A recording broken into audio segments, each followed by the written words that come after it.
For the very last time in the 2018-2019 football season, which it is over, New England wins again. Were we saying this back in August that the Patriots are going to win again? I don't know. But joining me for the final time on the Jersey Central Newsmaker hotline to recap not only the most boring Super Bowl ever played, but our entire WCTCAM.com Pro Football Pick and Challenge and declare our unofficial winner as well. He's the general manager of Ray Catena, Mercedes-Benz, and Edison. Doug Wells back with us today. Good morning, Doug. How you doing today? I'm doing great. How about yourself, bro? I'm good. Did I see you check in from the game on Sunday on Facebook? Were you in Atlanta for the game, Doug? I actually was not, but I had a friend of mine that's in the business that I was busting his chops. And then when I did it, everybody was blowing me up, and I'm like, uh-oh. So that's what I said. I'm like, wait a minute, Doug went to the game and didn't invite me? How could he do this to me? But you were not at the game. Okay. I was not. I've been to 7 Super Bowls. Oh, 2 of them wow. were Giants. Awesome. And they're great experiences, but it's you come back and you need a week's vacation when you come back. Right. Here I am thinking you were in the Mercedes-Benz suite or something, rubbing elbows with the well-to-do watching the game on Sunday. But where did you watch the game on Sunday? I was at a friend of mine, Vinny's, in Red Bank. Okay. We had a whole bunch of friends come over. Everybody brought some food, so nice. One guy who owns Nicholas Restaurant, he brought some food, and he's got a great restaurant in Red Bank. Oh yeah, great place. And my friend Vinny, he's a tailor in Red Bank, and we just had a good group of people. It was great. Oh, good stuff. Yeah, but the game, of course, was a win for New England. Selected by Doug Wells, who took the Patriots to win the game. So congratulations to you, Doug. You know, the Super Bowl in our competition was worth 16 points. So if the L.A. Rams could have figured out a way to score, 12 points or something, I would be the winner today. That's how much was riding on the Super Bowl on Sunday. Wow. 16 points. It could have went the other way. But I congratulate you, being the good loser that I am, for beating me 180 to 162 this season. Now you fell short to Tommy G by 2 points, but I think Tommy had like some insiders doing his picks for him. He has a guy that's on with him a couple times a week. He's like a sports insider or something. I think he made Tommy G's picks for him. I don't know if he'll ever admit that to me, but I don't know if Tommy was actually making his own picks.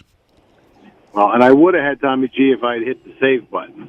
Oh, that's right, from a couple weeks ago. That's all right. That's okay. Before we talk about the game a little bit more, Doug, talk about the car you're in today. I mean, it's going to be 60 today. This is roll down the window and enjoy the nice weather day kind of day today. So what kind of car you got? Today, I'm in a GLE 43 SUV. You got a vehicle that looks good. It's fun to drive. It's got a great sound to it. It's just it's a lot like a sports car type vehicle, but it has the ability, if I want to go to Home Depot, drop those seats down, I can fill the thing up with stuff. Nice. And it's great, and it's great in bad weather. But it's a really sexy car. I got a black and porcelain interior, carbon fiber everywhere. It's just a good looking truck. Gorgeous. These are in stock at the dealership too? These are in stock. And by the way, the new A-Class has arrived, and it's our new entry-level sedan. That is a really, really incredible car. It's got an incredible amount of space on the inside, but the technological stuff that's in this car, when you just get in and say, hey, Mercedes, can you adjust the temperature in the car, make it warmer? It'll do everything you want it to do just by talking to it. You want to change the radio station. You want to do this. So if anybody wants to test drive or see something that's pretty cool, the new A-Class is at the dealership to see and drive. Yeah, very cool. Check that out. And I know the last time I came by, Doug, I asked you specifically for the same car that Ray Donovan drives in the Showtime series, and that's a Mercedes that you have there too, right? Yep, that's that CLS, which is an incredible car. Oh, that is nice. Yeah, I'm binge watching that show, and I've been kind of talking about it. So I'm like, I got to find out what kind of car that is. That's very cool. All right, but the Super Bowl, again, final score is the lowest scoring Super Bowl ever, Doug. Do you like when there's a lot of points, or were you good with this game with a lot of good defense being played by both teams? What I liked about the game was how there was a lot of chess playing with the defense. The defense has really made some maneuvers on both sides of the, both teams. You get more excitement, with offense. but defense wins championships. I think it could have been anyone's game. And, it was just a couple of plays on either side that changed the direction of that game. I mean, that one final interception that, put the brakes on the Rams was a big interception. Yeah, and not too far before that was a ball that could have been caught for a touchdown, right, for the Rams. Correct. That's how close it was. Remember, if the Rams had scored there, that could have been a game going into overtime. Yeah, could have very easily been. You're right, and I think maybe this was the experience of Brady versus Goff that I think the way it kind of played out. I mean, Brady intercepted on the first drive for the Patriots, and he just kind of kept his cool and did his thing. Goff, it looked like he was in his first Super Bowl. I think I saw a little bit of nerves on him. I mean, for a young guy that got to that point, I think maybe it was just a little overwhelming for him. I think if they stay with him and that coach, I think the Rams are going to be a good team for a long time. Oh yeah, and he's a good guy. He's a nice person. So he's got a long way to go. If you think about, look at Dan Marino. I think Goff is going to go, but Dan Marino, his first season, he made it to the Super Bowl. Yeah, and lost, and he never got that opportunity to get back there again. And I think Goff's going to have an opportunity to get there not once, but plenty of times. Yeah, especially with that team. Yep, I think so too. So we shall see. Again, the lowest scoring game ever played in the Super Bowl. The halftime show, Maroon 5, Doug, less than impressive, or were you cool with that? My problem that I have with these shows is that they allow certain artists to be themselves. Mm-hmm. I was in Miami with the Colts, Chicago, when Prince came out there and played in the pouring rain. I remember, I tell you, he killed it. It was incredible. But they didn't have all these other artists have to play with Prince. Prince went by himself. Madonna, I was at, she, for the Giants Super Bowl. Madonna played by herself. Beyonce played by herself. And I was at 49ers when it was Coldplay, and Coldplay's a great band, but they made Coldplay bring two other, Beyonce and Bruno Mars. Right. To me, let Coldplay be Coldplay. Not mix it up with, it's like if you're going to have Bruno Mars, let Bruno Mars be Bruno Mars. If you're going to have, Aerosmith, let the one band do what they do best. Don't make them interject with this, all these different genres, because you change up the whole momentum and you change the tempo. It's a certain type of music. If all of a sudden you throw another type of music at them, it's like if you threw somebody at Prince, it would have changed the whole dynamic of it. If you did that to Madonna, if you did it to Beyonce, if Beyonce, was going to be the main act, she wasn't going to have a bunch of other side acts. Yeah, I think whoever you're going to have, you got to let them be the act, and let them design an act that's going to work the best for them. And Maroon 5, unfortunately, you knew they were never going to have a great halftime show, because as soon as they called them, that they made them the halftime show, everybody was jumping, was killing it. So right. They were dead before they got started on it, and I've seen them live, and they're a great live band. Mm-hmm. I heard somebody the other day make a comment they should have Bruno Mars every year. I mean, I think Bruno Mars is, you want to talk about a guy that can entertain and wow a crowd and make everybody that's watching the TV watch that halftime show, besides going into the kitchen to get more food, and also make sure that everybody in the stadium wants to see the halftime show. That's what you want to have as a halftime show. I mean, Lady Gaga by herself. Yeah. So why does certain bands, they make them come on, but because you're this, you got to have all these other side acts.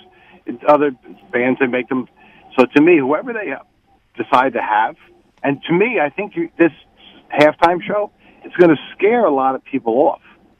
It's going to scare a lot of good acts from wanting to even accept it, because of the criticism, and because the everybody wanted to get involved with what everybody else wants to do, that you affect how they do their whole act, and I think that's not good. Right. No, you're right. I mean, we got to get Black Sabbath one year with Adele. I don't know if that's going to happen in the Super Bowl. I don't know how it's going to go, but you're right. I don't know if you agree with me or not. Oh, I do. And Bruno Mars, when they put him with the Red Hot Chili Peppers, it was like, why are they doing this? And Flea from the Chili Peppers is playing a bass on stage that doesn't even have strings on it. The whole thing was so fake, right? So why even bother doing it? To me, let Bruno Mars be Bruno Mars, because he's so incredibly talented. He's so, so to me, whoever you hire to be the band, let them be the band. Yeah. And I can't figure out why they go, okay, we're going to hire this band, and then we're going to add this to it, and you got to add that and change it up. But other artists, we're going to hire you, and it's your halftime show, the entire thing. I don't know. Someday they'll get it right. One of these days they'll get it right, Doug. I don't know. We'll see. But we got to congratulate, and I have unofficially as the WCTC regular season and postseason winner of our Pro Football Pick'em Challenge with an astounding, again, this is unofficial, 186 points. As our winner is Robert from Belmead. So congratulations to him. We'll get him confirmed as our winner, and then he will pick up this remote control car, will be his, from Catena, Mercedes-Benz, and Edison, and then either lunch or dinner. Do we let Robert pick the place, Doug, or do you want to, should we set it up in New Brunswick at Steakhouse 85? What do you think we should do? Well, I would say let's let Robert pick it, if you agree with that. Okay, I'm good with that, sure. I mean, I'm sure Robert would want to pick Steakhouse 85. I'm sure he would. Or he'll drag us down to Princeton and take us to a place down there. I mean, even that's on the table now, too, if he lives in Belmead, That is true. Well, I mean, you and I are willing to go wherever it takes. All right. To the winners go the spoils, I guess. So we'll whatever Robert's comfortable doing, and once he's confirmed as our winner, that's what we'll do. But that wraps it up, Doug. It's been a great season. You're making your early predictions for next year. Who's going to be great teams? It's going to be New England against who in the Super Bowl next year? So I went to Monmouth Track on Sunday to see the sports book. Okay. And I got to see they give you all the crazy bets that you can make. So I made just all these little. You could bet on anything. You could bet on the coin toss. You could bet on who would score more points by the first. There's so many different bets that you could wager on. I wanted to just see what the whole thing was all about. Prop bets or something they call them, right? They call them prop bets, and it was a lot of prop bets. So. One of the bets that I think is they let you pick the team that's so they have odds on whether or not they win the Super Bowl. Mm-hmm. So those bets are still there. And the team that stuck out to me, if I was going to, the safest bet was the Colts. To win next year? To win next year. Really? Wow. The Colts started to really get into shape. They started. So if I was looking at teams, I was basically looking at odds, payout versus and what team, the team that was ranked last? The Jets? Yes. How did I know? As if Joe Namath handing the Super Bowl trophy to the Patriots wasn't a dagger through my heart enough. Now that the Jets are the worst odds to win the Super Bowl next year. It just doesn't get any better for me, Doug, does it? Yeah, I thought that was interesting. So right. I just, and I was actually amazed by all this. And then I couldn't believe I walk in this place, and I don't want to tell you how many people I knew in there. Right, that too, right? Yeah, that's great. It's like, Doug, you're not going to tell anybody we were here, are you? No, of course not. All right, well, very cool. But I had to experience it. All right, but really, Doug, thank you since September for making this such a fun experience for me, and I'm looking forward to having our lunch or dinner together with our winner and presenting the remote control car to our winner also, too. But really, thank you for everything, and I'm looking forward, and hopefully we can do this again next year, Doug. You really made it fun for me, so I thank you for that. Thank you, and I appreciate it. Thank you for the opportunity. You bet. I guess we'll be in touch, and we'll take care of our winner very soon, Doug, all right? You got it. Thank you.